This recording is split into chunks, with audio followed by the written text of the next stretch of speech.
வாழ்க வளம். வாழ்க வையகம். வாழ்க வையகம். வாழ்க வளமுடன். குருவே துணை. குருவின் திருவடி போற்றி. திருவடி சரணம். இறை சாதனை மார்க்கத்தினுடைய இருபால் மெய் உணர்வாளர்களே, இறை மத நபர்களே, உன் அனைவரையும் இந்த இனிய மாலை நேரத்தில் காணொளி மூலமாக ஒரு சேர இணைந்து கொள்வதிலும் உங்கள் அனைவரையும் பணிவோடு வணங்கி அன்போடு வாழ்த்திக் கொள்வதிலும் பெரும் மகிழ்ச்சி அடைகின்றேன்.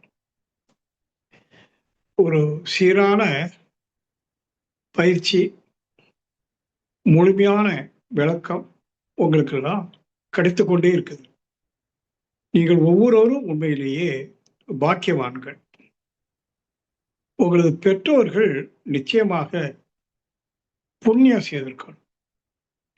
இல்லைன்னா வேதாத்திரி மகர்ஷி குருவாக கிடைச்சிருப்பாங்களா? மதன் போன்றவருடைய வழிகாட்டுதல் கிடைக்காம இருக்குமா? எல்லாம் பார்க்கணும், எண்ணி பார்க்கணும். குரு இப்ப நம்மோடு இல்லை.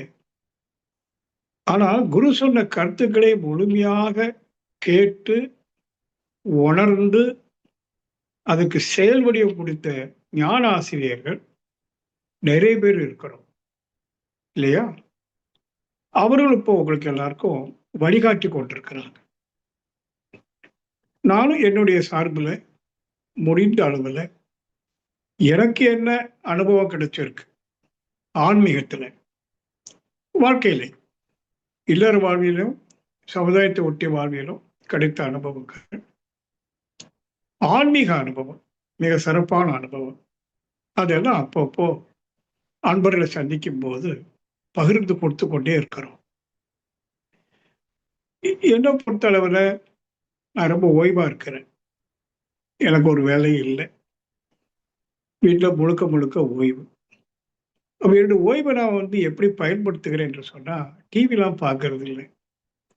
செல்போனில் முக்கியமான செய்திகள் அன்றாடம் அரசியலில், இலக்கியங்களில், என்னென்ன விஞ்ஞானத்திலையும் கூட என்னென்ன புதிய கண்டுபிடிப்புகள் அதெல்லாம் கொஞ்சம் பார்ப்பேன்.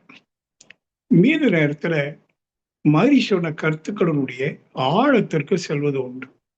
அது என்னுடைய அறிவை மேலும் பட்டத்தீட்டுவதற்கு, தெளிவுபடுத்துவதற்கு, சந்தோஷமா இருப்பதற்கு. மகிழ்ச்சி எப்போ எனக்கு கிடைக்குதுன்னு கேட்டீங்கன்னா, புலன்கள் மூலமாக கிடைக்கக்கூடிய சிற்றின்பம் ஒரு பக்கம் இருக்கு, ரொம்ப குறைவு. சாப்பாடு கூட இப்போ ரொம்ப குறைவு. எது கொடுத்தாலும் ருசி இருக்கா இல்லைன்னா பார்க்கறது இல்லை. ஏன்னு கேட்டீங்கன்னா, என் மனதிற்குள்ளாக நான் ஒரு பயணம் மேற்கொண்டிருக்கிறேன். மனதனுடைய ஆழத்தில் இருப்பது தெய்வீகம். மனதின் மறுமுனை தெய்வம் என்று மகரிஷி அழுத்தமாக சொல்லுவாங்க. அப்ப அந்த மறுமுனை நோக்கி பயணிக்கிற போது பல அற்புதங்களை சந்திக்க முடியுது. அற்புதங்கள் இருக்கக்கூடிய வியப்புகள், அதுல இருக்கிற ரகசியம் என்ன அப்படிங்கிறத கண்டுபிடிக்க முடியும்.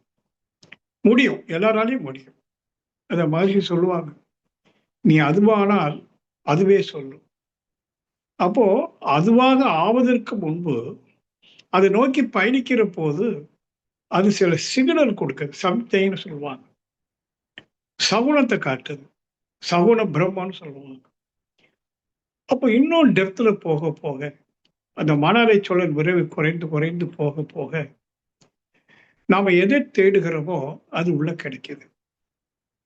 இப்ப இன்னைக்கு விஞ்ஞானிகள் எடுத்துக்கிட்டீங்கன்னா, அவ்வளோ ஒரு மிகப்பெரிய தேடலில் தான் போறாங்க. குறிப்பாக பௌதிக விஞ்ஞானம், வானியல், காஸ்மாலஜி, இந்த இயற்கை எவ்வாறு தோன்றிட்டுன்னு சொல்றதை விட எது வெளிப்பட்டிருக்குன்னு கண்டுபிடிக்கிறாங்க. எவ்வாறு அல்ல, இந்த தோற்றங்களுடைய பின்னணி என்ன, மூலம் என்ன அப்படிங்கிற போது அணுக்கள் தான் எல்லாவற்றுக்கும் மூலம்னு கண்டுபிடிச்சாங்க. பிறகு அணுக்களையும் பகுத்து பிரித்து ஆராய்ந்து பார்த்ததுல இன்னும் அதுக்குள்ள நுண்ணிய மூலக்கூறுகள் எலக்ட்ரான், புரோட்டான் போன்ற இப்ப எலக்ட்ரானையும் பிரிக்கிறான். இப்படி பிரிச்சு பிரிச்சு பிரிச்சு அவனும் போயிட்டே இருக்கிறான். மூலம் என்னன்னு கண்டுபிடிக்கிறது போயிட்டே இருக்கிறான். அண்மை காலத்துல நிறைய விஷயங்கள் கண்டுபிடிச்சிருக்காங்க. இந்த ஒரு ஆண்டுக்குள்ளேயே பார்த்தீங்கன்னா, இதுவரைக்கும் விஞ்ஞானிகள் கண்டுபிடிக்காத பல ரகசியங்களை கண்டுபிடித்து அதை கொடுத்துருக்காங்க. அதை இப்போ விஞ்ஞானி பயன்படுத்துறாங்க. ஆர்டிபிஷியல் இன்டெலிஜென்ஸ் கேள்விப்பட்டிருப்பீங்க, ஏஐ. இப்போ குவாண்டம், அதுக்கெல்லாம் ஆழமா போயிட்டு இருக்காங்க. ஆனால் நம்முடைய வேத காலத்திலேயே 3000 4000 ஆண்டுகளுக்கு முன்பாகவே இந்த குவாண்டம் அப்படிங்கிறத அவங்களும் கண்டுபிடிச்சிருக்காங்க. யாரு? ரிஷிகள், சித்தர்கள். ஆனால் அவங்க அதை ஸ்லேடில் சித்தர்கள் எழுதி வச்சிருப்பாங்க. ஒரு சொல் பல பொருளாக இருக்கும்.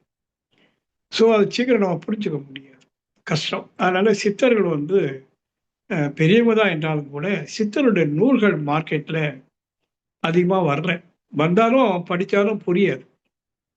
ஆனால் அண்மை காலத்தில் வாழ்ந்து நம்மோடு இணைந்து வாழ்ந்து முடிந்த ஒரு பெரிய சித்தர், தத்துவஞானி, விஞ்ஞானிகளுக்கெல்லாம் விஞ்ஞானியாக, விஞ்ஞானிகளுக்கு அவர் வழிகாட்டுகிறார். வேதாத்திரி மகர்ஷி அவர்கள் நமக்கு குருவா கிடைச்சிருக்காங்க. அவனுடைய ஒரு முறை என்னன்னு கேட்டீங்கன்னா, சிரமம் இல்லாம மிக எளிதாக இயற்கையுடைய ரகசியங்களை வெளிப்படுத்துவது. பொதுவாக சொல்லுவாங்க, உண்மை மிக எளிதும்பாங்க.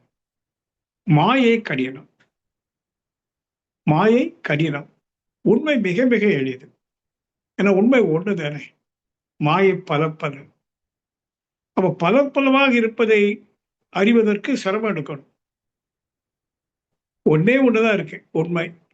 அப்ப ஒன்றை அறிவது எளிதா, பல பலதை அறிவது எளிதா? சிந்திங்க இப்போ. ஒன்று. ஆனா விஞ்ஞானம் பலவற்றை அறிய முயலுது. பௌதிக விஞ்ஞானம், ரசாயன விஞ்ஞானம், கணிதம், உயிரியல், வானியல், எத்தனை இயல் பாருங்க. ஆனா ஆன்மீகத்துல ஒரே ஒரு இயல், தன் இயல், த ரியாலிட்டி ஆஃப் செல்ஃப். சித்தர்கள் தன்னை தான் ஆய்வுக்கு எடுத்துக்கொண்டாங்க. காரணம் இருக்கு. இந்த இயற்கையினுடைய வெளிப்பாட்டுல, பல பல வெளிப்பாட்டுல உச்சநிலை வெளிப்பாடு மனித உருவம், மனித மனம், தோற்றமும் இயக்கம். அப்போ மனுஷன் சொல்லிச்சது, ஒரு பானை சோற்றுக்கு ஒரு சோறு பதம் பார்த்தா போதுமே. அதுக்குள்ள இந்த முழு இயற்கையினுடைய ரகசியங்களை அறிவதற்கு தன்னுடைய ரகசியத்தை, சீக்ரெட் ஆஃப் த செல்ஃப், அதை தெரிஞ்சுக்கிட்டா போதுமே, எல்லாமே தெரிஞ்சது சம்பந்தானே அப்படிங்கிறதுக்காக தனக்குள்ள ஒரு பயணம். தனக்குள்ளேன்னா மனசுக்குள்ள, உடலுக்குள்ள இல்லை, மனசுக்குள்ள பயணித்து பல உண்மைகளை கண்டுபிடிச்சார். இப்போ நம்ம மகரிஷி என்ன அப்படி ஒரு உண்மையை கண்டுபிடிச்சிருக்காங்க, நமக்கு அதை கொடுத்துருக்காங்க. அது நமக்கு எந்த வகையில் பயன்படும்? எப்பயும் ஒன்று பயனுக்கு வரணும். எல்லாமே இப்போ இன்னைக்கு உலகத்தில் பார்த்தீங்கன்னா, பொருளாதாரம், அரசியல், பொழுதுபோக்கு அம்சங்கள், விஞ்ஞானம், மதங்கள் எல்லாமே மனிதனுடைய மேன்மைக்காக தான் வெளிப்பட்டிருக்கு, இல்லையா? இன்றைய விஞ்ஞானம் நமக்கு எவ்வளவு மேன்மை கொடுத்துருக்கு, எவ்வளவு சௌகரியம் கொடுத்துருக்கு. அதனால எல்லாமே மேன்மை. அரசியல் மாற்றங்கள், பொருளாதாரம், எல்லாமே உங்களுக்கு தெரியும். அப்ப எல்லாமே மனிதனுடைய மேம்பாட்டுக்கு. இப்போ மனுஷனுடைய தத்துவம், குறிப்பா மூல தத்துவம்னு ஒண்ணு இருக்கு. பேசிக், அடிப்படையான ஒரு தத்துவம். அதை புரிச்சுக்கிட்டு நாம எப்படி வாழ்க்கையை முழுமையாக்குவது, வாழ்வாங்க வாழ்வது ஒண்ணு.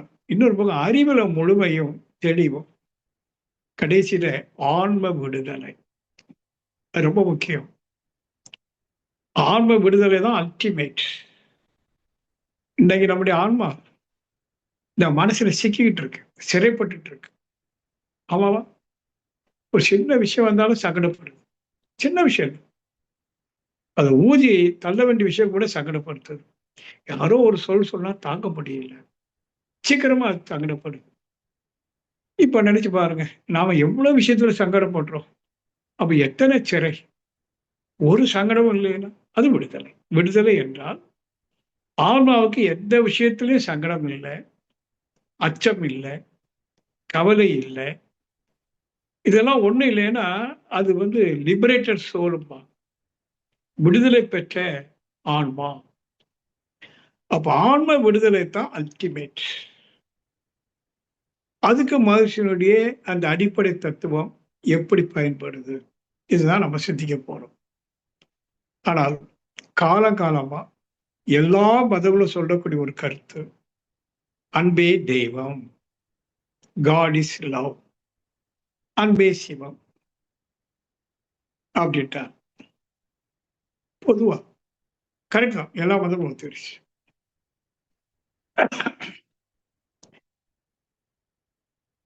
அன்பு நம்ம எல்லாருமே எதிர்பார்க்கிறது. நான் என் மனைவிட்ட என்ன எதிர்பார்ப்பேன், அன்பா இருக்கணும். என் பசங்கிட்ட எல்லாத்தையும் அன்பை எதிர்பார்ப்பேன். அவர் எல்லாரும் என்கிட்ட அன்பை எதிர்பார்ப்பேன். ஸோ எல்லாத்தினுடைய பொதுவான எதிர்பார்ப்பு அன்பு. ஒரு நாய்க்குட்டி நம்மளை கண்டு எப்படி ஓடி வந்தது, காலை ரெண்டு தூக்கம். ஏன்னா அது பிடிச்சி அதுக்கு தடை கொடுக்கணும், அன்பு வேணும் அதுக்கு, இல்லையா? எல்லாருடைய எதிர்பார்ப்பும் அன்பு. அன்பு கிடைச்சிருக்கா? கிடைச்சிருக்கான்னு கேட்கறத விட உங்களால அன்பை கொடுக்க முடியுதா? நீங்க கொடுக்க முடியுமீங்க. நான் ஒரு உண்மையை சொல்லட்டுமா? யாராலையும் கொடுக்க முடியாது. அன்பு அந்த அளவுக்கு ரகசியமானது. நாம கொடுப்பது பாசம், அது உள்நோக்கத்தோட பாசம் காட்டுறோம். ஏன்னா அப்ப நமக்கும் பாசம் கிடைக்கும். நான் மனைவிட்ட பாசமா இருந்தா அவன் என்கிட்ட பாசமா இருப்பான். பாசங்கிறது ஒரு பரிமாற்றம், கொடுத்து வாங்க. அவன் ஒரு சாரி கேட்டா நான் 2 சாரி எடுத்து கொடுத்தேன்னு வைங்களேன், குறைஞ்ச அடுத்த 1 மாசத்துக்காக எனக்கு பிடிச்ச உணவெல்லாம் சமைச்சு கொடுத்துருவான். இல்லையா? பிள்ளைகளும் அப்படித்தானே. ஸ்கூல் விட்டு குழந்தை ஓடி வந்த உடனே, தாத்தா கேக் வாங்கி வச்சிருக்கீங்களா, சாக்லேட் இருக்கா, தாத்தான்னு ஓடி வந்து கெட்டி பிடிச்சிட்டு என்னை கெட்டி பிடிச்சிட்டு கேட்டாதான் இருக்குன்றோம். இது அந்த பதிவு இல்லை. நம்முடைய ஆன்மால என்ன பயிற்சி இருக்கு, இதுதான். இது பேரு மகிழ்ச்சி, கடும்பற்றுன்னு சொல்லுவாங்க. பாசம். அன்புனா என்ன அப்படின்னா, உன் குழந்தையிடம் நீ காட்டுகிற அதே பாசத்தை எல்லோரும் கொடுக்க முடியுமானால், காட்ட முடியுமானால் அது அன்பு. அப்படி இருக்கா? இல்லையே. பக்கத்து வீட்லயும் நம்ம விட மாதிரி ஒரு பேத்தி இருக்கு, பேரன் இருக்கு. நம்ம பேத்திட்ட காட்டக்கூடிய அந்த அன்புன்னு சொல்றோமே, அது அதுகிட்ட காட்ட முடியல. அப்ப அது அன்பு அல்ல. அன்புங்கிறது அது தானா ஒரு மொட்டு மலர்ந்தால் அந்த மலர்ந்து வரக்கூடிய வாசனை உருண்டை வடிவத்துல எல்லா பக்கமும் விரியும். தண்ணி ஊத்துறவனுக்கு அதிகமா வாசனை, பக்கத்து வீட்டு சண்டைக்காரன் வாசமே இல்லைன்னு சொல்ல முடியாது. அதான் அன்பிற்கும் உண்டோ அடைக்கும் தாழ் கிடையாது, அன்கண்டிஷனல். அத்தகைய அன்பு நம்மிடம் இருக்கா? இல்லை. இருக்கலாம், ஆனா இல்லை, வெளிப்படலை. நீங்க நல்லா கவனிச்சுக்கணும். அந்த உண்மையான அன்புன்னு சொல்லுவாங்க, ரியல் லவ். அப்ப அன்ரியல் லவ்னா என்ன? பாசம். பாசங்கிறது ஒரு unreal love, it is not real love. ஆனா இயற்கையுடைய ரகசியத்துல அடிப்படை விதியே அன்புதான். அடிப்படை விதி. நிறைய விதிகள் இருக்கு இயற்கையில, இதுல அடிப்படை விதி இதுதான் மறுச்சு கொண்டு வர்றாரு.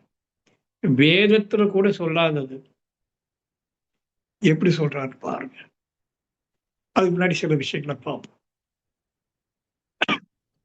இப்போ விஞ்ஞானமே கண்டுபிடிச்சிருக்கு, நாமும் அடிக்கடி பேசியிருக்கோம். இப்போ நம்முடைய சூரிய குடும்பத்தை எடுத்தீங்கன்னா, மையத்துல சூரியன் சுத்திக்கிட்டே இருக்கு. அதை சுற்றி மற்ற துணைக்கோள்கள் அதனதன் ஓடு பாதையில் தடுமாறாமல் தடமாறாமல் தன்னைத்தானே சுத்தி கொண்டு சூரியனும் சுத்தி வரும். அந்த யூனிட் இருக்குல்ல, சூரிய குடும்பங்கிற ஒரு யூனிட், அது அப்படியே கொஞ்சம் பாவனை செய்யுங்க. நடுவுல சூரியன், மிகப்பெரிய கோள், தன்னைத்தானே வேகமா சுத்துது. முதல் வட்ட பாதையில புதன் தன்னைத்தானே சுத்திட்டு சூரியனை சுத்துது. இப்படி சுக்கிரன், பூமியும் சந்திரனும், செவ்வாய், குரு, சனி, இந்த கோள்கள் எல்லாம் தன்னைத்தானே சுற்றிட்டு அதுக்குன்னு ஒரு ஓடு பாதை இருக்குல்ல, ஆர்பிட் என்று சொல்லுவாங்க. அது அப்படியே ஓடிட்டே இருக்கு. இது ஒரு யூனிட்டை பார்க்குறோம். இன்னொன்னு, அதே சூரியன் ஒரு இடத்துல நின்றுகிட்டே சுத்தல. சுத்துதுன்னு புரிந்து கொள்ளுங்க. ஒரே இடத்துல நின்றுட்டு சுத்துதானே இல்லை. பிரபஞ்சத்துல ஓடுது. சுத்திக்கிட்டே அதுவும் ஓடுது. ஓடும்போது தன்னுடைய துணைக்கோள்களை அப்படியே அழைச்சிக்கிட்டு போகுது. இந்த ஒரு யூனிட்டை கற்பனை பண்ணுங்க. இப்ப நாம சினிமாக்கோ திருவிழாக்கோ போகும்போது பிள்ளைகள் கையெல்லாம் பிடிச்சிட்டு போவோம், டக்குனு கையை விட்டுருவோம், அதுவும் ஓடி போயிடும். விட்டுட்டு போயிடுவோம். அப்புறம் குழந்தை காணோம் தேடுவோம். ஆனா சூரியன் தன்னுடைய குழந்தைகளான துணைக்கோள்களை கரெக்டா கூட்டிகிட்டே எல்லாம் சேர்ந்து ஒரே குடும்பமா ஓடும். இதுல என்ன ரகசியம் இருக்குன்னு கேட்பீங்க. சூரியனிலிருந்து 88 கோடி தாண்டி இருக்குது சனி. 88 கோடி மைல் தொலைவில் இருக்கிற சனி சூரியனோடு சேர்ந்து அப்படியே விடாம போகுதுன்னா, சூரியனையும் சனியும் எல்லா கோள்களையும் ஏதோ ஒரு கயிற்றால கட்டியிருக்கணும். அப்படிதானே கரெக்டா போகணும். ஒரு கயிறால கட்டியிருந்தா தான் அது அப்படியே போகும். ஏதோ ஒரு ரகசியம் இருக்கு. அதே மாதிரி இது ஒண்ணு வச்சுக்கிடுங்க. விஞ்ஞானத்தின் மூலமா சொல்றேன். அப்புறம் விஞ்ஞானத்துக்குள்ள போகலாம். நம்ம படிச்சிருக்கோம். ஈர்ப்பு சக்தி, பூமிக்கு ஈர்ப்பு சக்தி. அப்ப சூரியனுக்கு ஈர்ப்பு சக்தி உண்டு. சூரியன் பூமியை போல 19 லட்சம் மடங்கு பெருசு. அப்ப சூரியனுடைய ஈர்ப்பு சக்தி எப்படி இருக்கணும்? அப்ப அதனுடைய ஈர்ப்பு சக்தியின் மிகுதியினால அந்த பூமியை என்ன பண்ணியிருக்கணும்? சுவாகா பண்ணியிருக்கணும். புதனே சுவாகா பண்ணியிருக்கணும். பண்ணல. அப்போ மாதிரி சொன்னாரு, கோள்களுக்கு ஈர்ப்பு சக்தி கிடையாது. சார் ஐசக் நியூட்டன் சொன்னது ஈர்ப்பு சக்தி கோள்களுக்கு இல்லை. மாறாக அதோடு வச்சுடுங்க. கோள்களுக்கு ஈர்ப்பு சக்தி இல்லை. ஆனால் கோள்களுக்கு தள்ளும் சக்தி உண்டு. கோள்கள் என்றால் தன்னைத்தானே சுத்துது. எப்பவுமே உங்களுக்கு தெரியும், ஃபேன் சுத்துது, சுழற்சி வேகத்தினால அதுல ஒரு தள்ளும் சக்தி உருவாகும். Repulsive force. அது என்ன செய்யும்? கீழே இருக்கிற காற்றை அழுத்தி அழுத்தி நம்ம மேல தள்ள வைக்கும். இது சாதாரண நம்ம டெய்லி பார்க்கக்கூடிய ஒரு உண்மை. சுழற்சி அல்லது சுழல் அலை, சுழல் சக்தி. ஒரு சக்தி சுழலும் போது அதுல இருந்து ஒரு சக்தி விரிவடை தள்ளும். Repulsive force. அப்ப அந்த விதிப்படி பூமி என்ன பண்ணிட்டு இருக்கு? சுத்திட்டு இருக்கு. சூரியன் என்ன பண்ணிருக்கு? அதுவும் சுத்திட்டு இருக்கு. அப்ப பூமியிலிருந்து ஒரு தள்ள சக்தி உருவாகணும், சூரியனிலிருந்து ஒரு தள்ள சக்தி உருவாகணும். இந்த 2 தள்ளும் சக்தினால சூரியனும் பூமியும் இந்நேரம் செதறி போயிருக்கணும். அதுவும் போகல. அப்ப தள்ள சக்தி இல்லையான்னு கேட்பீங்க. இருக்கு. அது தள்ளி தள்ளி 9 கோடி மைல் தள்ளிடுச்சு. சூரியனும் பூமியும் ஒன்ன தள்ளி 9 கோடி மைல் தள்ளிட்டே போகுது. மேற்கொண்டு தள்ளுது. போக விடாம 2 பக்கம் ஏதோ ஒரு ஃபோர்ஸ் இப்படி அணைக்குது. அந்த பக்கம் சூரியனை, இந்த பக்கம் புதனை அணைச்சிட்டு மேற்கொண்டு போக விடாம தடுக்கு. புரிஞ்சுக்கிட்டீங்களா? ஏன் அந்த டிஸ்டன்ஸ் அப்படி கீப் அப் ஆகுதுன்னா, ஒரு சக்தி சூரியனையும் பூமியையும் மற்ற கோள்களை சூழ்ந்து அழுத்துது. அந்த சூரிய குடும்பத்தை அப்படியே சூழ்ந்து ஒரு அழுத்தம் அழுத்திட்டு தள்ளும் சக்தி தானே ஒண்ணு விட்டு விலகாம அதை அப்படியே மெயின்டைன் பண்ணு. அந்த டிஸ்டன்ஸ் அப்படிதான் மெயின்டைன் ஆகுது. சூழ்ந்து அழுத்து. இந்த இடத்துல என்ன சொல்றோம்? இதுதான் அன்பு. என்ன அன்பு? ஒண்ணு விட்டு குடும்பம் செதறி போக. நம்ம குடும்பம் செதறது இல்லை சண்டை போட்டுட்டு. இது சிதறாம, சண்டை போடாம, தடுமாறாம, தடமாறாம ஒரு ரிதமேட்டிக்கல் ஃபங்க்ஷனை உருவாக்கி கொடுக்குது இல்லை? அந்த ரிதம், தட் இஸ் லவ். எது அன்பை கொடுக்குது? சூழ்ந்தழுத்து மாற்றம். இது ஒரு உதாரணம். இன்னும் மூலத்துல போனீங்கன்னா மனுஷனுடைய உணர்வு ரீதியான கண்டுபிடிப்பு எப்படி இந்த இயற்கை தோன்றிட்டு. இயற்கையினுடைய மூலக்கூறுல முதல் மூலக்கூறு விண் துகள் உங்களுக்கு தெரியும். அப்ப இந்த விண் துகள் எவ்வாறு உருவாயிட்டு? அப்போ மனுஷ கண்ட உண்மை இது வேதத்துல இல்லை. வேதத்துல என்ன இருக்கு? இறைவனே அனைத்துமாக வெளிப்பட்டிருக்கிறான்னு இருக்கு. எப்படி வெளிப்பட்டிருக்கான்னு இல்லை. மிஸ்ஸிங். அதான் மனுஷ சொல்றாரு, நல்ல உணர்வோடு ஆழ்ந்து போயிட்டே இருக்காரு. யுகத்திலேயே உள்ள போய் பார்க்கும்போது அவருக்கு ஒரு பிக்சர் கிடைக்குது. என்னன்னா, அந்த இறைவெளி என்று சொல்லக்கூடிய சுத்த வெளியில ஒரு பண்பு இருக்குன்னாரு. தன்னிருக்க சூழ்ந்தழுத்த மாற்றம். வெறும் சூழ்ந்தழுத்தம் இல்ல, தண்ணி இருக்க, தன்னையே சூழ்ந்து அழுத்தி இருக்குது. கரெக்ட். இது உங்களுக்கு தெரியும். கொஞ்சம் கூட அழுத்தமா சொல்ல இருக்குது. இருக்கி ஒரு குறிப்பிட்ட அளவுக்கு மேல இருக்க முடியாது. அது பேர் சேச்சுரேஷன் பாயிண்ட் சொல்லுவாங்க. அது மேல இருக்க முடியாது. அப்ப எவ்வளவு அழுத்தம் இருக்கப்பட்டதோ அது மேல அழுத்தும் போது அந்த இறுக்கம் எதிர்வினை ஆற்றும். எதிர்வினை ஆற்றும். எப்படி ஆற்றுது? சுழற்சியா வெளியில வரும். அதுக்கு முன்னாடி ஒரு சின்ன விஷயம் சொல்லிக்கிறேன். காலங்காலமா மகிழ்ச்சி கூட என்ன சொல்லிட்டு இருந்தாங்க, சுத்த வெளி இயக்கம் கிடையாது, அது நிர்ச்சலனம்னு சொல்லுவாங்க. சலிப்பு இல்லை, இயக்கம் இல்லை, முழுக்க முழுக்க சக்தியினுடைய அடக்க நிலை. சக்தியின் அடக்கம் தான் சிவம். இப்ப என்ன சொன்னாரு? தன் இருக்கம்னு ஒண்ணு கொடுத்தாரு. அப்போ ஒரு கேள்வி சாமிஜிட்ட வந்தது. எல்லாரும் கேட்டாங்க, அப்ப தன் இருக்கம் இருக்குமானா அங்க இயக்கம் இருக்குதானே? அப்போ மகிழ்ச்சி அதுக்கு நேரடியா பதில் சொல்லலை. அந்த கேள்வி கேட்டது நான் தான். மகிழ்ச்சி உடலை விடுறதுக்கு ஒரு 6 மாசம் முன்னாடி மகிழ்ச்சி சொன்னாரு, அது நீ உணர்ந்துதான்ப்பா அறியணும். நான் விளக்கி அறிவது கடினம், எனக்கும் விளக்குவது கடினம். ஆனால் நீ புத்திசாலி, ஒரு நாள் உனக்கு அதனுடைய ஆன்சர் கிடைக்கும்னு சொன்னார். 2005ஆம் ஆண்டு நவம்பர் வாக்கில், மார்ச்ல டிசம்பர்ல 2006 மார்ச்ல போயிடுறாரு. அவர் போறதுக்கு ஒரு 5 மாசம் முன்னாடி பதில் கிடைக்கல. நாம் என்பது அதுக்கு பிறகு ஆழ்ந்து சிந்திச்சு ஒரு உணர்வை போகும்போது கண்டுபிடிக்க முடிஞ்சது. கண்டுபிடிச்சு நெருக்கமா இருக்கக்கூடிய ஆசிரியர்கிட்ட நான் சொல்லியிருக்கேன், அங்க இயக்கம் இல்லை, அப்ப இருக்கம்னாரு. இங்கதான் ஒரு வார்த்தை சொன்னேன். பொதுவா அடக்கம் இயக்கம்னு நம்ம பேசுவோம். அதாவது ஸ்டாட்டிக் எனர்ஜி, டைனமிக் எனர்ஜின்னு பேசுவோம். சக்தி அடக்கமாகவும் இருக்கு, இயக்கமாகவும் இருக்கு. இதுல இன்னொரு ரகசியம் என்ன, இறுக்கமாகவும் இருக்கு. அடக்கத்திற்கும் இயக்கத்திற்கும் இடையில இறுக்கம்னு ஒரு வார்த்தை வருது, கவனிங்க. கண் இருக்கும். இந்த அதாவது இயக்கம்னு சொன்னா என்ன தெரியுங்களா? இடம் விட்டு இடம் பெயரும். சுழலணும், இடம் விட்டு இடம் பெயர்ந்தா இயக்கம். சலனம், இங்க சலனம் இல்லை.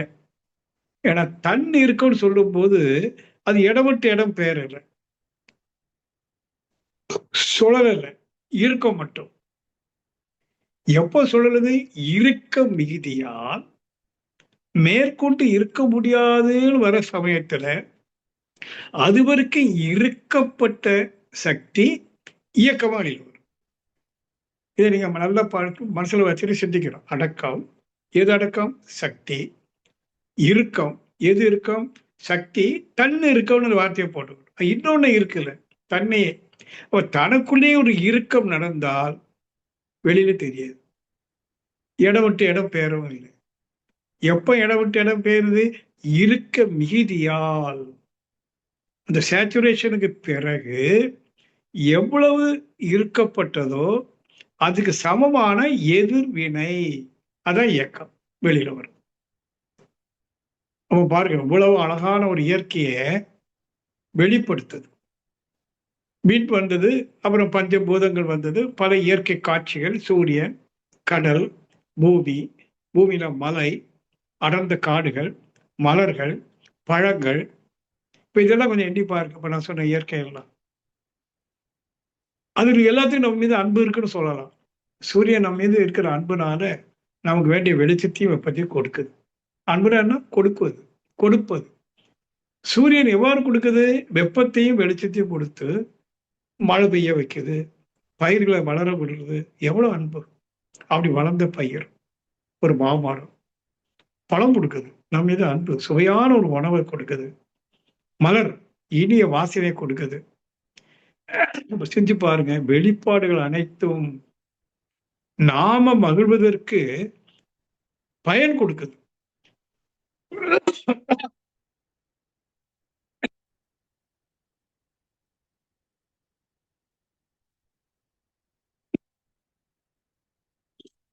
எப்போ அன்புன்னு சொல்லுவோம்? யாரோ உங்க நண்பர் வந்து நீங்கள் பயன்படும்படி தொடர்ந்து செய்து கொண்டிருந்தார். அப்பப்போ இல்லை, தொடர்ந்து செய்து கொண்டிருந்த அன்பு. அப்பப்போன்னு சொன்னா உள்நோக்கம். ஏதோ உங்ககிட்ட ஒரு காரியம் ஆகணும் அவருக்கு. அது பாசாங்கு. ஆனா சூரியன் பாசாங்கு பண்ணல. தொடர்ந்து கொடுத்துக்கிட்டே இருக்கு. மரம் பழங்கள் தொடர்ந்து கொடுத்துட்டே இருக்கு. மலர்கள் தொடர்ந்து கொடுத்துட்டே இருக்கு. இல்லையா? அப்போ அதை அன்புன்னு சொல்றோம். இப்ப நாம பயனடைகிறோம். அது எப்படி கொடுக்குது? அதான் கவனிக்கணும். இங்கதான் சூழ்ந்தெழுத்தும் ஆற்றல் எல்லாவற்றையும் உருவாக்கி ஒரு மாங்காய் பழமா மாறுவதற்கும் சூழ்ந்தெழுத்தும் ஆற்றல் வேலை செய்யுது. அதுதான் மகிழ்ச்சி வந்து யூனிவர்சல் வேவ் சிஸ்டம், பிரபஞ்ச அலை தத்துவம் ஒண்ணு கொடுத்திருக்காரு. காய் பழமா மாறணுமா இல்லையா? அதுக்கு வேண்டிய சத்து கீழே வேர்ல இருந்து கிடைச்சாலும் அது மட்டும் போராது. ஆகாச சக்தியிலிருந்து அதுக்கு வேணும். இந்த மாமரத்தினுடைய பேரண்ட் என்ன அலைய வெளியில அனுப்புனாங்களோ அதை வாங்குவோம். பிரபஞ்சம் கொடுக்குது. எப்படி கொடுக்குது? இறைவெளியின் சூழ்ந்தழுத்தும் ஆற்றலினால பிரபஞ்சம் அழுத்தப்பட்டு இந்த மாங்காய் பழுப்பதற்கு என்ன அலை வேணுமோ அந்த அலை அது உள்ளுக்கு சப்ளை பண்ணும். பாருங்க, ஒரு காய் பழமாகி பழம் நமக்கு பயனுடையதா இருக்கணுங்கிறதுக்காக அந்த வெளி சூழ்ந்தழுத்துங்கிற அன்பை கொடுக்குது. இப்ப எது தெரியுமா அன்பு? இறைவெளியின் சூழ்ந்தழுத்தும் ஆற்றல். அது அன்பு சக்தின்னு சொல்லுவாங்க. Love energy. லவ் வேற, எனர்ஜி வேற இல்லை. Energy it self is love. சக்தியே அன்புதான். அன்பு வடிவம் தான் சக்தி. பாருங்க மீண்டும், இறைவெளியின் சூழ்ந்தழுத்தும் ஆற்றலினால் இயற்கை முழுவதையும் அது உருவாக்கி கொடுக்குது. கடைசியா மனிதனையும் உருவாக்குது. மனிதன் முழு பயனடைகிறான் இயற்கையிலிருந்து. முழு பயனால் எவ்வளவு தான் விலங்கு கூட இல்லை, அது கொஞ்சம் கொஞ்சம். மனிதன் முழுமையா பயனடைகிறான். சரியா? இப்ப அன்புனா என்ன? சூழ்ந்தழுத்தும் ஆற்றல். ஆனா சூழ்ந்தழுத்தும் ஆற்றல் சொல்லும் போது அது ஒரு விஞ்ஞான வார்த்தையாக இருக்கு. ஒரு நல்ல வார்த்தை அன்புக்கு அரவணைப்பு. தாய்கோழி குஞ்சுகள்லாம் களத்து மேல மேய்ச்சிட்டு இருக்கு. திடீர்னு தன் 2 இறகாலையும் குஞ்சுகளை அப்படியே கவர் பண்ணிடும். மேல பருந்து பறக்குது. பருந்துட்டு இருந்து தன் குஞ்சு பறவை காப்பாத்துறதுக்காக என்ன செய்யுது? அரவணைக்குது. அன்பு. ஒரு தாய் குழந்தை அப்படியே அரவணைக்கிறான். குழந்தை அழுகையை நிறுத்துது. அன்பு. அன்புடைய டிரான்ஸ்பர்மேஷன், பரிமாற்றம். அப்ப நீங்க நல்ல கவனிங்க. அன்புதான் என்ன? இறைவழியினுடைய சூழ்ந்தழுத்தும் ஆற்றல். இந்த அன்பை வந்து தாய்மானவர் ஒரு பாடல்ல சொல்றாரு. என்ன சொல்றாருன்னா, அவர்கிட்ட கேட்கிறாங்க, தெய்வம் எது தெய்வம்? அப்போ அவரு இதுதான் தெய்வம் சொல்லாம ஒரு விளக்கம் கொடுத்துட்டு எதுவோ அது தெய்வம் பாரு எப்படின்னு கேளுங்க. முதல்ல சொல்றாரு, தன் அருள் வெளிக்குள்ளே அகிலாண்ட கோடியெல்லாம் தங்கும்படிக்கு இச்சை வைத்தது எது? தங்கும்படிக்கு, செதறி ஓடாம. கோழி கொஞ்சம் செதறி ஓடி பறந்துட்டு சிக்காம சூழ்ந்தழுத்தி அப்படியே அரவணைக்குது இல்லை? அதே மாதிரி பிரபஞ்சத்துல என்ன இருக்கு? கோடிக்கணக்கான சூரிய குடும்பங்கள் இருக்கு. சூரிய குடும்பம் அப்படியே போகணும். கோடிக்கணக்கான சூரிய குடும்பம் ஒண்ணுக்கு ஒண்ணு இடிக்க கூடாது, மோதக்கூடாது. அங்கங்க அதனுடைய இடத்துல ஓடு பாதையில சீரா ஓடிக்கொண்டு ரெகுலாரிட்டின்னு சொல்றோம். ரெகுலாரிட்டி இதை யார் ரெகுலேட் பண்றா? அத தாய்மான சொல்ற. தன் அருள் வெளிக்குள்ளே, அருள் வெளினா சுத்த வெளி, வெளிக்குள்ளே அகிலாண்ட கோடி எல்லாம் தங்கும்படிக்கு இச்சை வைத்தது. அந்த இச்சை தான் அன்பு. எது அன்பு செலுத்தியதோ அது தெய்வம்ங்கிறார். மகிழ்ச்சி அது எதுன்னு சொல்றாரு? சூழ்ந்தழுத்த மாற்று. இது யாரும் இதுக்கு முன்னாடி சொல்லவே இல்லை. அன்பு. அரவணைப்பு. நாம ஒரு இளம் ஜோடி இருக்கு, கணவன் மனைவி அல்லது காதலர்கள் வச்சுக்கோங்க. அப்படி சும்மா அரவணைச்சிட்டு இருக்கு. அது அரவணைப்புல ஒரு அன்பு ஓடுது, ஒரு ஒரு உணர்வு ஓடுது, நீங்களும் அனுபவிச்சிருப்பீங்க. அங்க என்ன நடக்கு? சூழ்ந்து அழுத்தம்.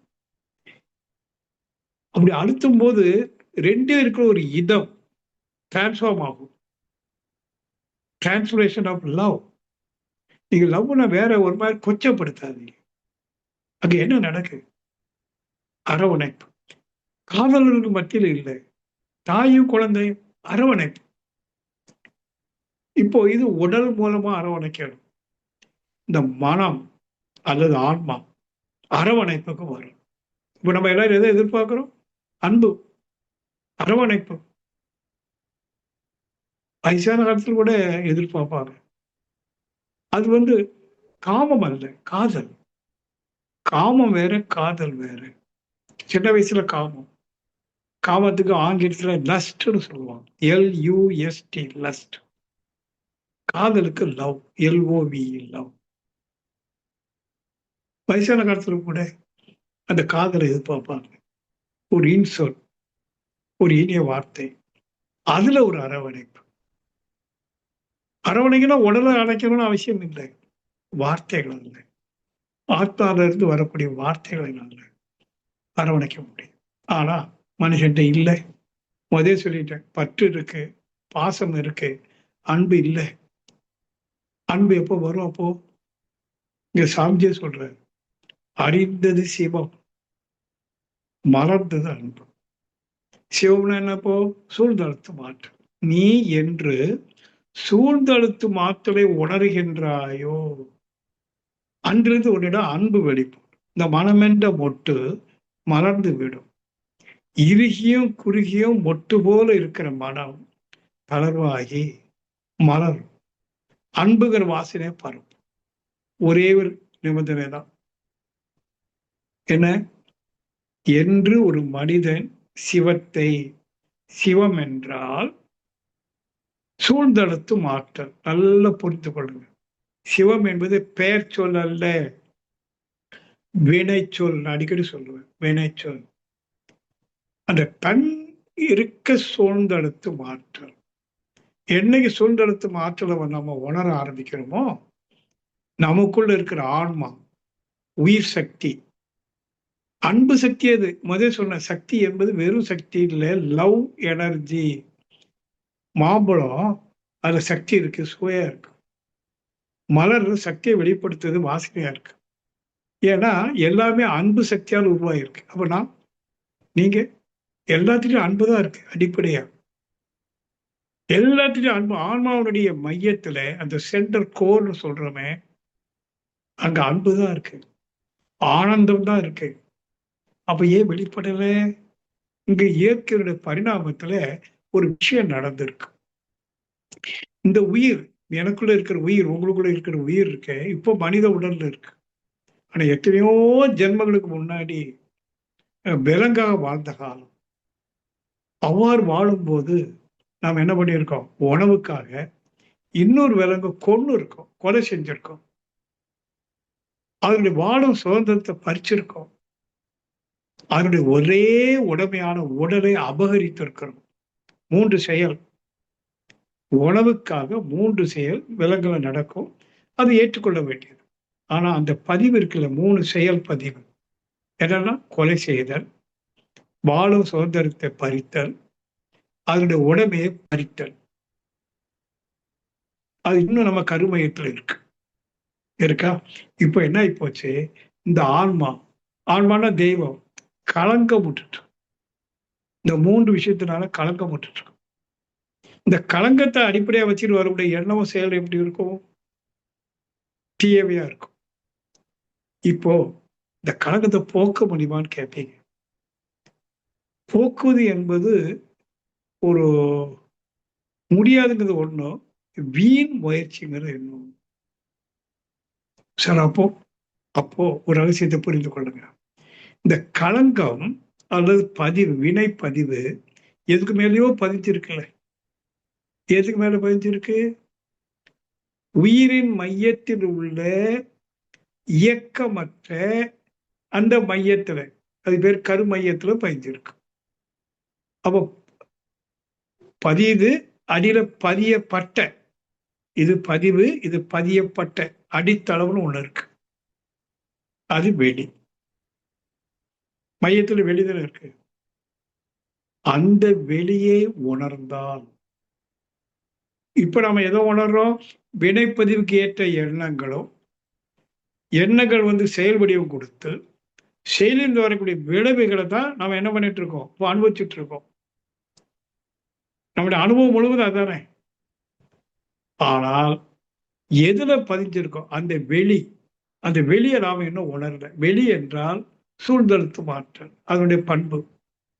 எங்கு வெளி இருக்கோ அங்கு சூழ்ந்தழுத்து மாற்றல் இருக்கும். சரிதானே? இப்போ நம்ம மனசுல என்ன இருக்கு? வெளி இருக்கா?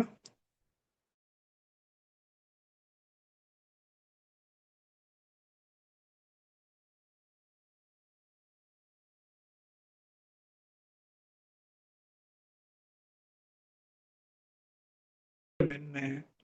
எந்த இடத்தில் அன்புங்கிற கவர்ச்சி வரும் என்றால், எங்கு வெளி இருக்கும், ஸ்பேஸ், அல்லது காலித்தன்மை, எம்டினஸ் எங்கு இருக்கோ அங்கு சூழ்ந்தழுத்து மாற்றல் உருவாகும். நல்லா கவனித்துக் கொள்ளுங்க. இது ஒரு விஞ்ஞானம். இயற்கையில ரொம்ப இயல்பா நடக்கிற விஞ்ஞானம். எங்கு வெளி ஏற்படுதோ, எம்டினஸ், அங்கு சூழ்ந்த அழுத்தம் அல்லது ஈர்ப்பு. ரெண்டும் ஒண்ணுதான். ஈர்ப்புங்கிறது ஒண்ணுதான், சூழ்ந்த அழுத்தம் ஏற்படும். இப்ப நம்ம மனசுல என்ன இருக்கு? எண்ணங்களின் குவியல், தொகுப்பு ஓட்டம். இது வெளியே மறைக்குது. கரெக்ட்? இப்போ நம்முடைய தவத்தினாலும் தற்சோதனையினாலும், ஆசை சீரமைப்பு என்கிற முக்கியமான தற்சோதனையினாலும், இரண்டாவது கவலை ஒழித்தல் என்கிற முக்கியமான தற்சோதனையினாலும் ஒழுங்கா செய்தா எண்ணங்களின் எண்ணிக்கையும் எண்ணங்களின் வேகமும் படிப்படியா குறையும். அப்படியே பழகிட்டே வரும்போது தியானத்தில் ஒரு 1/2 மணி நேரம் உட்கார்ந்துருக்கோம்னு வைங்களேன், ஏதோ ஒரு குறிப்பிட்ட 30 வினாடிகள், அப்பப்போ ஒரு 30 வினாடி 15 வினாடி நம்ம அறியாமலே எண்ணங்களற்ற இடத்துக்கு போகும். போகும்போது அங்க ஒரு காலித்தன்மை உருவாகும். அப்போது என்ன செய்யும்? அங்க ஒரு சூழ்ந்தெழுத்து மாற்றல் உருவாக ஆரம்பிக்கும். கொஞ்சம் கொஞ்சமா நம்மிடம் இருக்கிற அன்பு சக்தி மேலோக்கும். ஆனா ஒண்ணு, நீங்க எந்த அளவுக்கு டீப்பா தற்சோதனை செய்து முன்னாடி மாதிரி பெரிய பெரிய ஆசைகள் எல்லாம் இல்லை, புரிஞ்சுக்கிட்டேன், தேவைக்கு மேல ஆசைப்பட்டு பயன் இல்லை, ஆபத்துன்னு புரிஞ்சுக்கிட்டேன். புரிஞ்சுக்கிட்டோமா? கவலைப்படுறதுக்கு ஒண்ணு இல்லை, கர்மாபடி எல்லாம் நடக்கும், ஏற்றுக்கொள்ளக்கூடிய ஏற்றுக்கொள்வோம், முடிஞ்சா சமாளிப்போம், இல்லைன்னா பரவாயில்ல அப்படின்னு சொல்லக்கூடிய பக்குவம் வந்துகிட்டே இருக்கும். கொஞ்சம் கொஞ்சமா வந்துட்டு இருக்கு. இன்னும் ஆழமா செய்து முழு பக்கம் டோட்டல் கிளாரிட்டி வந்ததுன்னு வைங்களேன்.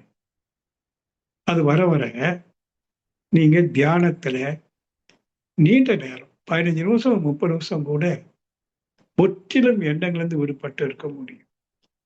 அப்படி இருக்கும்போது மனசு என்னாவது காலியாகுது. காலியாகும் போது சூழ்ந்தழுத்து மாற்றல், ஈர்ப்பு சக்தி உருவாகும். அந்த ஈர்ப்பு சக்தி பேர் தான் லவ். ஈர்ப்பு. ஒரு ஆண் ஒரு பெண்ணை ஈர்க்கிறான், ஒரு பெண் ஒரு ஆணை ஈர்க்கிறான். அங்கேயுமே நம்ம சொல்லுவோம், அந்த பிள்ளை கண்டு அவளுடைய அழகுல வாங்கிட்டார். சரி, அது சில பிள்ளைங்க அழகா இருக்கா, அந்த பையன் அழகா இருக்க மாட்டான். இந்த பொண்ணு எப்படி லவ் பண்ணணும், இந்த பையனை எப்படி லவ் பண்ணான்னு கேட்பாங்க. இந்த லவ்வுக்கு, காமத்துக்கு முக அழகு முக்கியம் இல்லை, ஏதோ ஒரு கவர்ச்சி. அது பேரு பால் இன கவர்ச்சி. ஆண்பால் பெண்பால். இந்த ஆண்பாலிடம் 65% ஆண் சக்தியும் 35% பெண் சக்தி இருக்கும். நான் ஏற்கனவே உங்களுக்கு சொல்லியிருக்கேன். பெண்ணிடம் 65 பெண் தன்மையும் 35 ஆண் தன்மையும் இருக்கும். அப்போ உள்ளுக்கு என்ன ஆச்சு? ஒரு இம்பேலன்ஸ்டு எனர்ஜி. 65:35. இப்போ என்ன வரணும்? 65:65 வரணும். அங்க 35 தான் இருக்கு. அப்ப இன்னொரு 30 வேணுமா இல்லையா? ஈர்க்கு. ஒரு ஆணும் பெண்ணும் அருகாமல் வந்து பேசி பழக பழக அழகு போயிடும், ஈர்ப்பு வரும். இது நம்ம வாழ்க்கையில பார்த்துருக்கோம், அனுபவம். இப்போ முழுக்க முழுக்க 0 ஆயிடுச்சு, எம்ப்டி. அப்போ 100 சக்தி அது இழுக்கணும், அன்பு சக்தி இழுக்கும், கவர்ச்சி இழுக்கும். நமக்குள்ள அவ்வளவு அன்பு வர ஆரம்பிச்சிடும். எது உள்ள வருதோ அது வெளியில போகும். இறுக்கம், இயக்கம். பாருங்க, இறுக்கம், இயக்கம். இறுக்கம் என்றால் ஈர்ப்பு. இப்ப நாம எதை ஈர்த்துட்டோம்? அன்பு சக்தி 100க்கு 100 வந்துருச்சு. இப்ப அது என்ன ஆகும்? இயக்கமா வெளியில போகும். நான் பேசுற பேச்சோ, 4 பேர் ஏதோடு பேசுறதோ, அதை அவங்க ஃபீல் பண்ணுவாங்க. இதான் லவ். அப்போ அன்பே சிவம் என்றால், மீண்டும் நல்லா ஞாபகம் வைத்துக் கொள்ளுங்க, சிவம் என்பது பெயர் சொல் அல்ல. அது ஒரு தனி நபரை குறிக்கிற சொல் அல்ல. அது எதை குறிக்குது? அந்த ஏக வெளியில இருக்கக்கூடிய சூழ்ந்தழுத்தும் ஆற்றல் அன்பு. அந்த சூழ்ந்தழுத்தும் ஆற்றல்னாலேயே இந்த பிரபஞ்சம் உருவாயிருக்கு. 5 புலன்களை கொண்டு நாம கண்ணால ஒரு காட்சியை பார்த்து ரசிக்கிறோம், ஒரு இசையை கேட்டு மயங்குறோம், ஒரு நல்ல சுவை, நல்ல வாசனை, நல்ல தொடு உணர்வு, எவ்வளவு சந்தோஷம் இயற்கை கொடுக்குது. ஏன்னா மீது அன்பு இருக்கு, அது அன்பை டிரான்ஸ்ஃபார்ம் பண்ணுது. அப்ப எல்லா இடத்துலயும் அன்பு தான் இருக்கு. இப்போ நம்மிடம் இருந்து மட்டும்தான் அன்பு முழுமையா வெளிப்படலை. காரணம், நம்ம விலங்கா இருந்து வந்ததுனால கருவயத்தில் ஏற்பட்ட பதிவு, அந்த 3 செயல் அது இன்னைக்கு வேலை பண்ணிக்கிட்டே இருக்கு. எண்ணங்களாக எழுந்து செயலாக மலர்ந்து துன்ப விளைவை தந்துட்டு இருக்கு. இப்ப நாம யோகம் பயின்றோம், தியானம் பயின்றோம் இல்லையா, தத்துவத்தை பயின்றோம். இதன் மூலமா எண்ணங்களின் எண்ணிக்கை குறைக்கிறத தவிர பதிவை போக்கல. பதிச்சது பதிவா தான் இருக்கு. அதுல இருந்து எழக்கூடிய எண்ணங்களை படிப்படியாக குறைக்கணும். நல்ல படைத்த ஒரு கட்டத்துல அந்த பதிவு செயல் இழந்து விடும். என்ன செயல்? எண்ணுதல் என்ற செயலை அது இழந்துவிடும். அந்த தீய எண்ணங்கள் அப்படியே போயிடும். இப்ப நம்ம உள்ள போயிட்டோம், கருமையத்துக்கு உள்ள போயிட்டோம், வேக்கூம், எம்டினஸ். உடனே என்ன ஏற்படுது? ஈர்ப்பு சக்தி வருது. அந்த சூழ்ந்தெழுத்து மாற்றல் நம்ம உடலப்ப சூழ்ந்தெழுத்து உள்ள நுழையுது. உடம்புல இருக்கிற ஒவ்வொரு சிற்றறையும் சுற்றி சூழ்ந்து அழுத்தது, கழிவு வெளியேற்றது. ஆன்மாவை சூழ்ந்து அழுத்தது, கழிவு வெளியேற்றது. கலங்கங்கள் வெளியேற்றதுன்னா செயலெல்லாம் ஆக்கிடுது. இப்ப நம்ம சுத்த மனிதனா மாறுறோம். தூயவன், தூயோன்னு சொல்றோம். அந்த தூயோன் என்கிற நிலை எப்படி அடைகிறோம்? நம்முடைய முயற்சி எதுவும் இல்லை. நம்முடைய ஒரே ஒரு முயற்சி, எண்ணங்களிலிருந்து எவ்வாறு விடுபடுவது, ஆசை சீரமைப்பு, கவலை விடுத்தல், அதாவது பிரச்சனைக்கு தீர்வு. அன்றாடம் செய்து செய்து பழகி பழகி ஒரு கட்டத்துல பேராசை இல்லை, அடிப்படை ஆசை, சின்ன சின்ன ஆசை, தேவை நிமித்தம். பிரச்சனையே இல்லை, இருக்கு, நான் அந்த பிரச்சனை எடுக்கல. பிரச்சனைக்கு தீர்வு கண்டு கண்டு இந்த முடிவு வரும், தெளிவா இருக்கும். இப்ப தியானத்துல உட்காரு, அந்த உயிர் உணரும், அது அப்படியே அடங்குறோம். அடங்கி அடங்கி எண்ணங்களற்ற ஒரு இடத்துக்கு வரும். அல்லது எண்ணங்கள் ரொம்ப குறைச்சலா இருக்கு, வேகம் குறையுது, அந்த டைம்ல ஒரு ஈர்ப்பு நிகழும். இதை நீங்க உணரணும். அப்ப இதுக்கு இப்ப நான் அடிக்கடி என்ன சொல்லிட்டு வரேன்னா, நம்ம உடலுக்குள்ள கோடான கோடி விண்துகள் இருக்குல்ல, ஒவ்வொரு பஞ்சபூதத்துக்கும் ஒவ்வொரு பௌதியத்திலும் இருக்கு. ஒவ்வொரு விண்துகளும் என்ன பண்ணிட்டு இருக்கு? அதிர்ந்து கொண்டு இருக்கு. சுழண்டு இயங்குதுன்னு சொல்றோம், இன்னொன்னு அதிர்வு. சுழல் இயக்கமா அதிர்வுங்கிற இயக்கமா அப்படின்னு எனக்குள்ள ஒரு ஆராய்ச்சி வந்தது. ரெண்டும் ஒண்ணுதான், ஆனா ஒரு சின்ன வித்தியாசம். இப்ப பாருங்க, இந்த தன் இறுக்கம்னு சொன்னல, இந்த இறுக்கம் என்பது தனக்குள்ளே நடக்கக்கூடிய ஒரு அதிர்வு. உதாரணமா நீங்க கையை அப்படி முட்டி அப்படி இருக்குங்க, உங்களுக்கு அதிர்வு வரதை ஃபீல் பண்ணலாம்.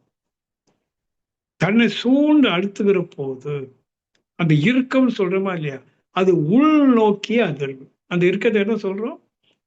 அகநோக்கிய அதிர்வு, உள்ள அதிர்வு, வெளியில தெரியாது, மெஷர் பண்ண முடியாது.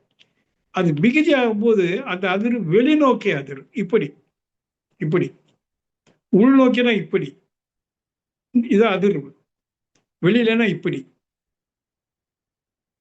இப்போ ஒரு வீண் துகள் என்பது அதிர்ந்து கொண்டிருக்கு, வைப்ரேட்டிங், வைப்ரேஷன். அப்படி அதிரும் போது அது அந்த தள்ளு சக்தி வரும் சொல்றோம்ல, அது அலை, தள்ளும் அலை, அதிர்வு அலை, அதிர்வும் அதிர்வு அலை பிரபஞ்சம் முழுவதும் இருக்கு, நம்ம உடலுக்குள்ளேயும் இருக்கு, எல்லாமே அழுந்துட்டு இருக்கு. இப்போ இந்த அதிர்வு அதிகரித்தால் நமக்கு ஒரு உணர்வு அதிகரிக்கும். இன்னொரு விஷயம் நீங்க புரியணும், நம்ம வார்த்தையில வருது, உணர்வுனா என்னன்னு சிலவங்க கேட்கறாங்க. அதிர்வு தான் உணர்வு. இன்னும் ஆழ்ந்தா யோசிச்சீங்கன்னா, உணர்வு தான் அதிர்வு. அதிர்ந்ததுனால உணர்வா, அல்ல உணர்வு அதிர்ந்து உணர்வை கொடுக்குதான் அப்படின்னு ஒரு ஆராய்ச்சி. அது ஆழமா போக விரும்பல, லைட்டா சொல்றேன், நீங்க அப்புறம் அமைதியா உட்கார்ந்து சிந்திங்க. தன்னிருக்கம் என்பது அகநோக்கிய அதிர்வு. அதோட அகநோக்கிய அதிர்வு மிகுதி பெறும்போது அது புறநோக்கிய அதிர்வாக வெளியில வரும். அது புறநோக்கி வரக்கூடிய அதிர்வு அதிர்வு அலைகளை உண்டு பண்ணும், போயிட்டு இருக்கு.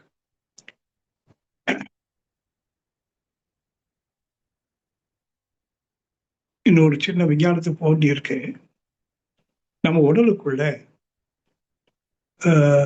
பல கோடி விண் துகள் இருக்கு, உயிர் துகள். இது வெளிநோக்கி அதிர்வு.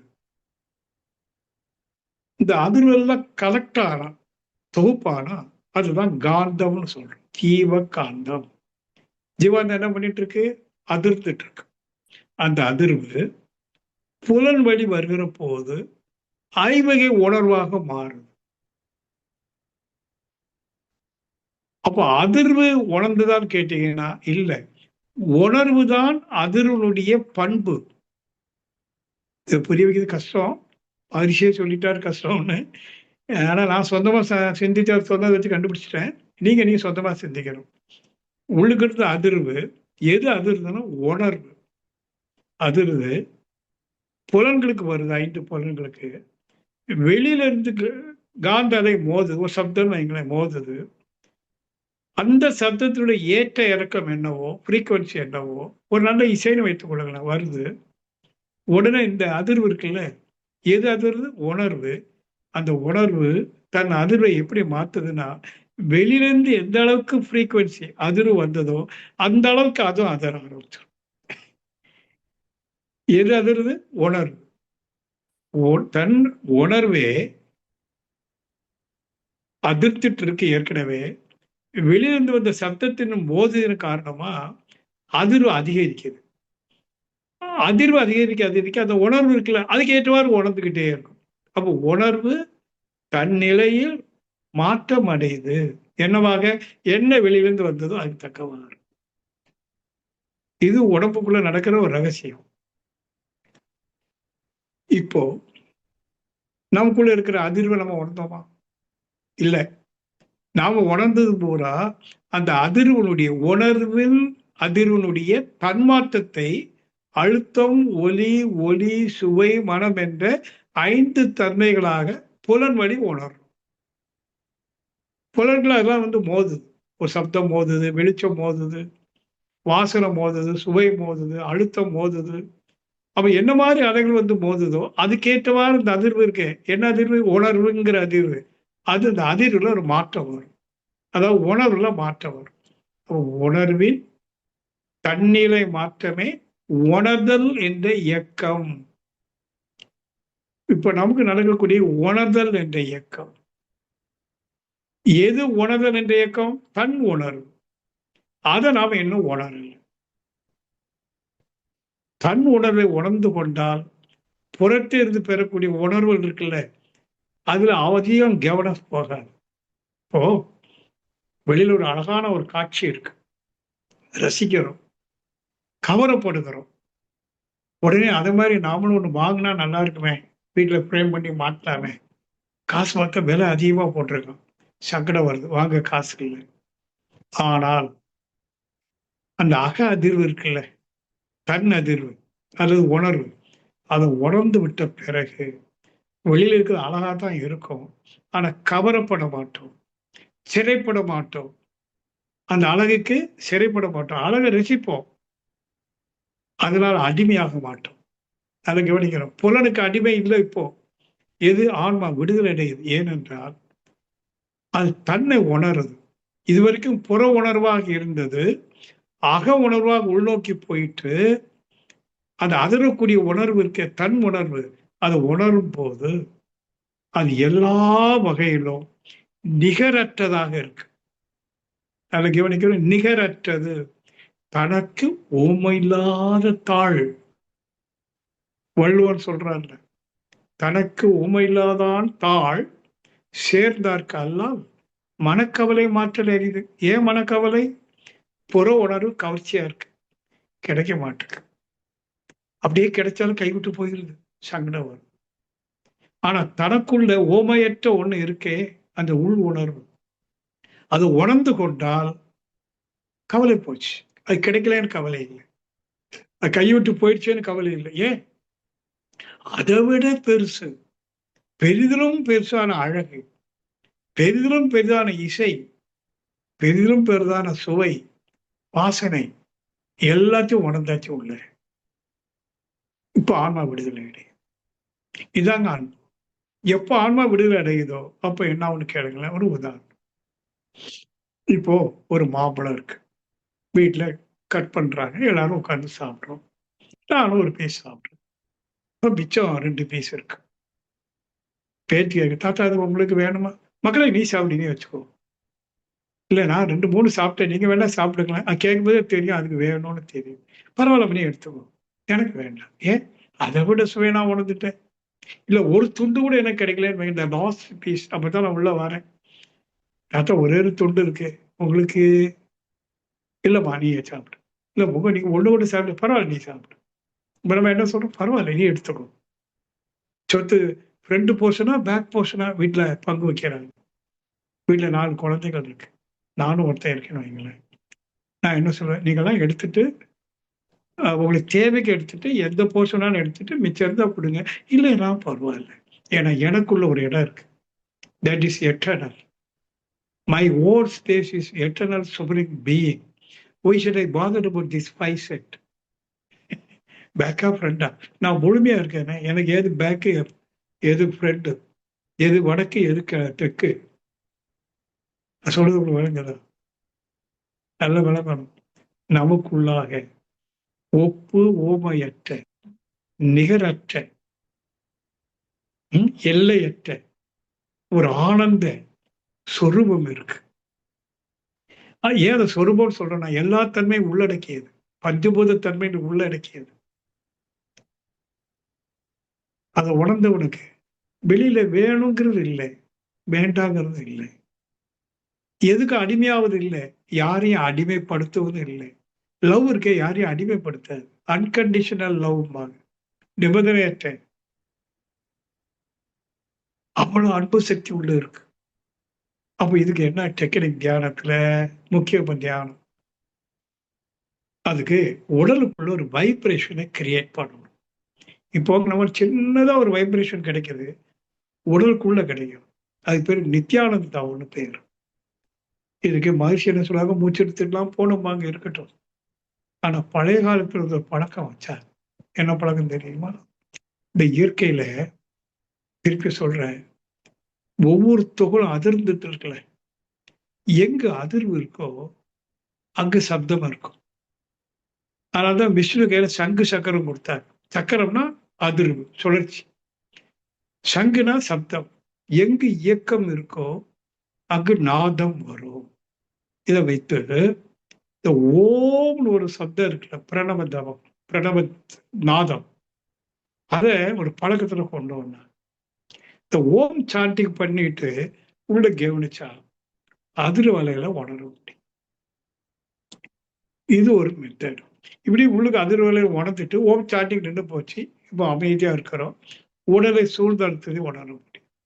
முதல்ல உள்ளுக்கு அதிர்வு, உள்ளுக்கு அதிரவே அந்த சூழ்ந்த அழுத்தம் இருக்கே, இப்போ நம்ம உடலை சூழ்ந்து அழுத்திட்டு தான் இருக்கு, உணர முடியல. நம்ம காற்றுல இருக்க சூழ்ந்த அழுத்தம். காற்றுனா பல கோடி விண்துகளின் தொகுப்பு தானே. ஒரு விண்துகளுக்கு இன்னொரு விண்துகள் இடையில வெளி இருக்குல்ல. அந்த வெளி சூழ்ந்து அழுத்தது. அதுதான் அன்புன்னு சொன்னாங்க. காதல்னு சொன்னாங்க. ஒரு இடத்துல மகாகவி பாரதியார் அப்ப ஞாபகம் வருது. "காற்று இடைவெளி கண்ணம்மா உந்தன் காதலை எண்ணி கழிக்கின்றேன்." காற்று, இடை, வெளி. அது சொல்றேன் பாருங்க. காற்றுக்குள்ள 2 விண்துகள் இருக்கு. அது இடையில ஒரு வெளி இருக்குல்ல. காத்து இடை வெளி கண்ணம்மா உந்தன் காதலை எண்ணி கழிக்கின்றேன். காதல்னா அன்பு. அப்போ நம்ம உடலை சுத்திலும் காற்றுக்கு இடையில இருக்கிற வெளி நம்மள அரவணைக்குது. காதல் அரவணைக்குது. அன்பு. இத நம்ம உணர முடியல. ஏன் தெரியுமா? நம்மளுடைய உணர்வு உணர்தல் என்ற இயக்கமா படர்க்கை நிலை எய்தி வெளியில போயிடும். இப்ப அது உள்ள வரணுமா இல்லையா? தியானம் ஒரு வகை. இந்த ஓம் சாண்டிங். இப்போ ஒரு ஓம் சாண்டிங் பண்ணுவோம். பண்ணிட்டு உள்ளேயே பாருங்க. அது ஒரு தவம் போல ஒரு 2 நிமிஷம். எனக்கு சத்தம் எனக்கு கொஞ்சம் மூச்சு இது இருக்கு. நம்ம இறைமகன் வந்திருக்காரு. அவர் ஒரு 9 முறை கண்ண மூடி ஓம் சாண்டிங் குடுப்பாரு. நீங்கலாம் என்ன பண்ணணும்? கண்ண மூடி அந்த அவர் குடுக்குற சாந்திக்கையே காதால கேட்டு உங்களுக்குள்ள மானசீகமா மெதுவா செய்யுங்க. சத்தமா செய்யணும்னு அவசியம் இல்ல. உள்ளுக்கே அந்த சப்தத்தை எழுப்பிக்கிட்டு, ஆனா உள்ளேயே இருக்கணும். உள்ளேயே கவனித்துட்டு எப்படி வைப்ரேட் ஆகுதுன்னு கண்டுபிடிங்க. அது முடிஞ்சதும் ஒரு ஃபியூ செகண்ட்ஸ் கண்ண மூடி அமைதியா உடலையே கவனிங்க. எனக்கு என்ன அனுபவம் ஏற்படுதுன்னு பார்க்கலாம். மதன் இருக்கீங்களா? ஐயா இருக்குங்கய்யா. இருக்கீங்களா? இருக்குங்கய்யா, இருக்குங்கய்யா. ஓகே. நீங்க கொஞ்சம் எனக்காக நீங்க. சரிங்கய்யா. நன்றி, நன்றிங்கய்யா. ஓகே. சரி. எல்லாரும் கண்ண மூடி அமைதியா உட்காருங்க. எண்ணங்களிலிருந்து விடுபட்டு நிமிர்ந்து அமர்ந்து அமைதியோடு அமைதியாக இரண்டர கலந்து அந்த அமைதியை ஒரு சில வினாடிகள் கவனித்துக் கொண்டே இருங்க. இப்போ பிரணவ ஒலி நாதம்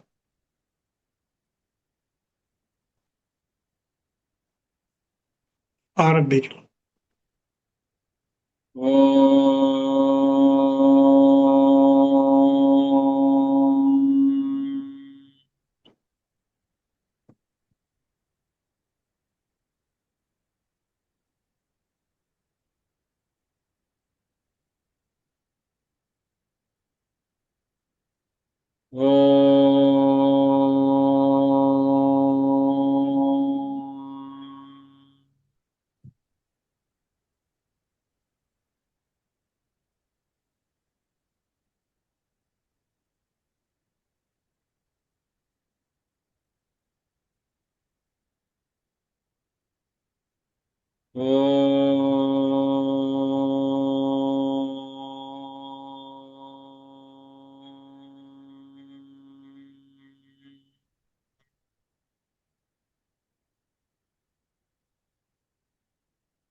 ஓ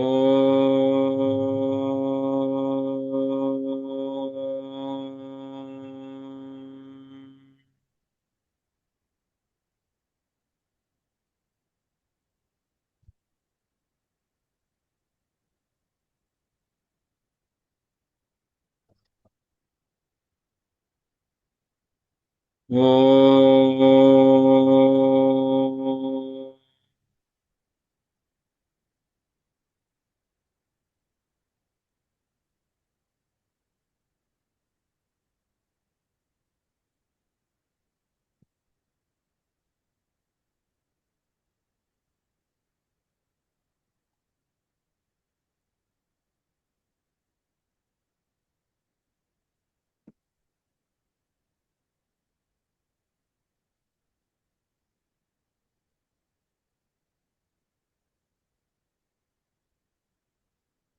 உடலை சூழ்ந்து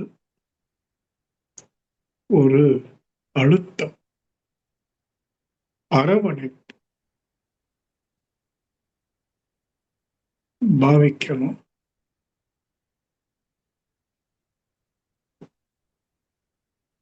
இறைவெளியின் சூழ்ந்தழுத்த ஆற்றல், அந்த அழுத்தமானது உடலுக்குள்ளாக நுழைந்து பரவிக்கொண்டிருப்பதையும் பாவித்து உணர்ந்து கொள்ளணும்.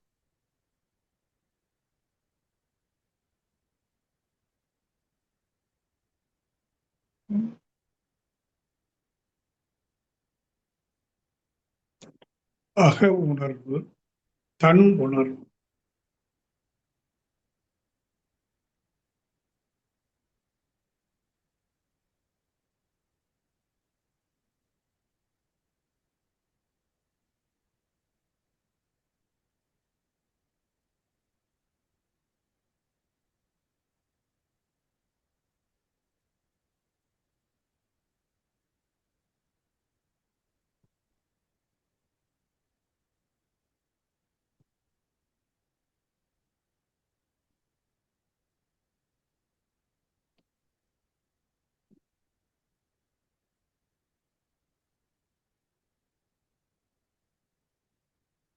உடலை சுற்றிலும் சூழ்ந்தழுத்தும் ஆற்றல்,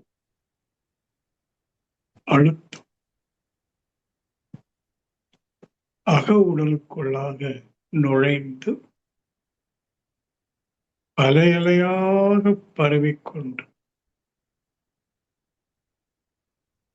நுண் அதிர்வு உணர்வு,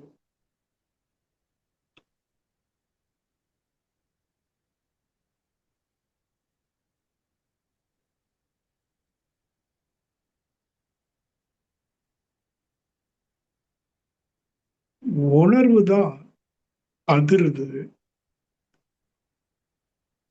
அந்த அதிர்வு அலை மூலமாக உணர்வு உணரப்படுது. உடல் முழுக்க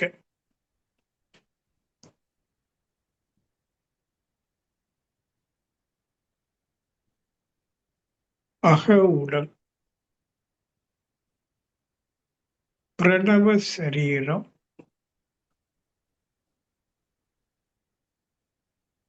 உணர்வின் அதிர்வுகளாக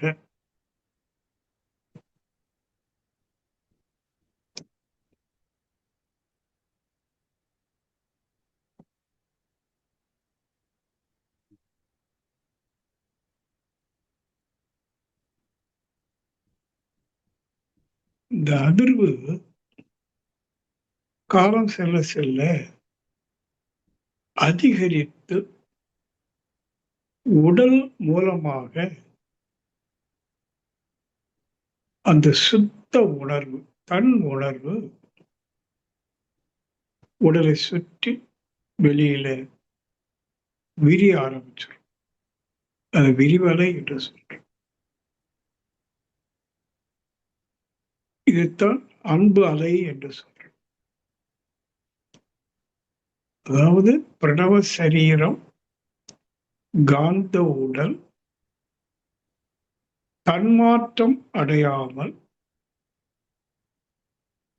தன் உணர்வு என்ற அதிர்வின் மூலமா புறத்தே படர்க்க நிலை எய்துகின்ற போது அன்புடைய பிரவாகம் என்று சொல்றோம்.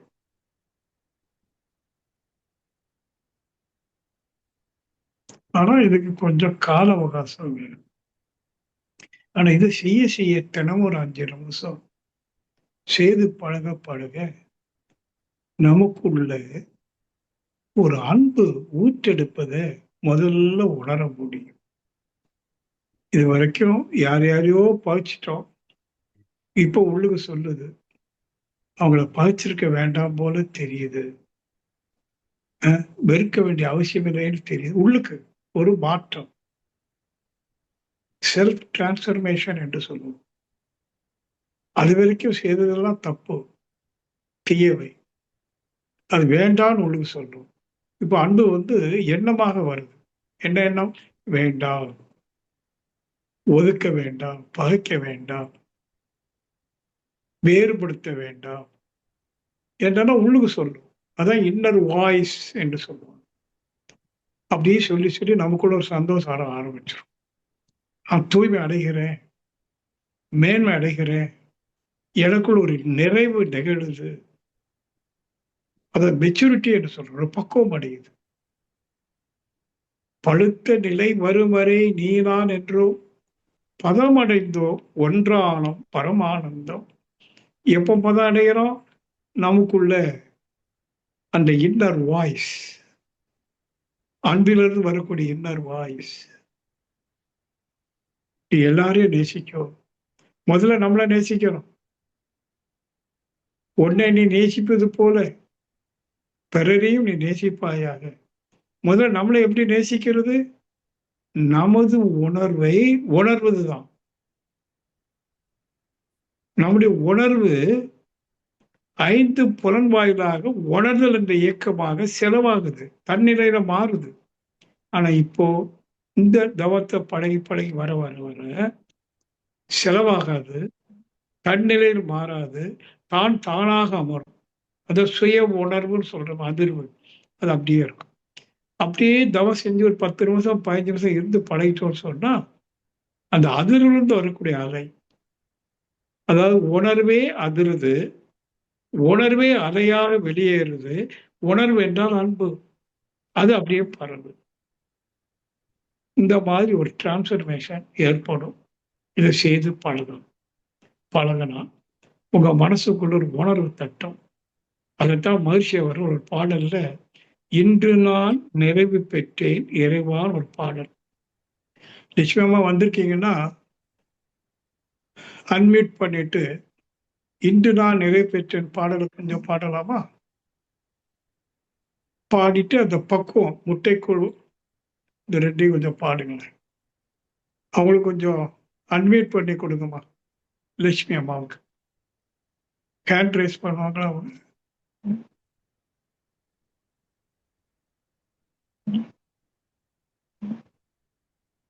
லட்சுமி அம்மா வந்திருக்கீங்களா லைன்ல? ஐயா வாழ்க்கை வளம் அவங்க வந்துட்டு கிளம்பிட்டாங்க போல இருக்கு. இருந்தா ஹேண்ட் ரைஸ் பண்ணலாம். ஐயா அவங்க வந்துட்டு கிளம்பிட்டாங்க போல இருக்கு. இப்ப காணோம். இருந்தா ஹேண்ட் ரைஸ் பண்ண சொல்றேன். உங்களுக்கு ஹேண்ட் ரைஸ் பண்ண தெரியுமான்னு தெரியலையே. நான் பாக்குறேங்க, நான் செக் பண்றேங்க. ஏன்னா ஆல்ரெடி வந்தாங்க, நான் இப்ப செக் பண்றேன். அப்படியா? சரி சரி. பாக்குறியா? ம்.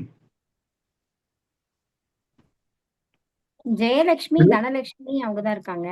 இது லட்சுமி அம்மாள், நாகர்கோவில். இல்லைங்கய்யா, அவங்க வெளியேறிட்டாங்க. சரி, பரவாயில்ல. நீங்க முடிஞ்சதுன்னா இன்று நான் நிறைவு பெற்ற ஒரு பாடல் உண்டு. சொல்லுங்கய்யா. அந்த பாடலை கொஞ்சம் உங்களுக்கு யாருக்காவது தெரியுமானா கொஞ்சம் அமைதியா பாடுங்க. இல்ல இந்த அட்சயா யாரோ பாடின பாடல்ல இருக்கும், போட்டு கேளுங்க. அது ஒரு ஆமா. சரி பரவாயில்ல. எனக்கு தெரிஞ்சு யாருக்கும் தெரியாம நினைக்கிறேன். நான் அதை குரூப்ல ஷேர் பண்றேன், எல்லாரையும் கேட்க சொல்றேன். நான் அப்போ அந்த அம்மாட்ட பாடினது இருக்கு. நான் உங்க இதுக்கு நான் அனுப்புறேன். நீங்க அனுப்பிச்சு விடுங்க, நான் எல்லா குரூப்லயும் அனுப்பிச்சிடுறேன். நீங்க குரூப்லயும் போட்டு விடுங்கம்மா. சந்தோஷம். சரி, நன்றி நன்றி. இன்னைக்கு சுருக்கமா சொல்லியிருக்கோம். இதை இன்னும் விரிவா நம்முடைய மதன் அவர்கள் உங்களுக்கு வகுப்பு நடத்தும் போது சூழ்ந்தழுத்தும் ஆற்றல் தான் அன்புங்கிற பொருள்பட அவர் அதை கொஞ்சம் ஆழமா சிந்திக்கிற போது அவருக்கு உணர்வுல தட்டும். அதை உங்களோட ஷேர் பண்ணிக்கலாம். இப்ப அன்பே சிவம் என்றால் சுருக்கமா சிவம் என்றால் வேற ஒண்ணும் இல்லை, சூழ்ந்தழுத்தும் ஆற்றல். அன்புடைய அடிப்படை விதி சூழ்ந்தழுத்தும் ஆற்றல். அது எல்லா இடத்துலையும் அந்த சூழ்ந்தழுத்த ஆற்றலை கொடுத்துக்கிட்டே தான் இருக்கு. ஆனா எங்கே வெளி ஏற்படுதோ அங்க அந்த சூழ்ந்தழுத்தும் ஆற்றல் ஏற்படும். நம்ம மனசுல வெளி காலித்தன்மை ஏற்படும் போது அந்த சூழ்ந்தழுத்தும் ஆற்றலை உணர முடியும். நமக்குள்ள அன்பு வெளிப்பட ஆரம்பிச்சிடும். இதுதான் சுருக்கம். வாழ்க வளமுடன். இதுல ஏதாவது டவுட்ஸ்னா நம்ம பேசிக்கலாம்.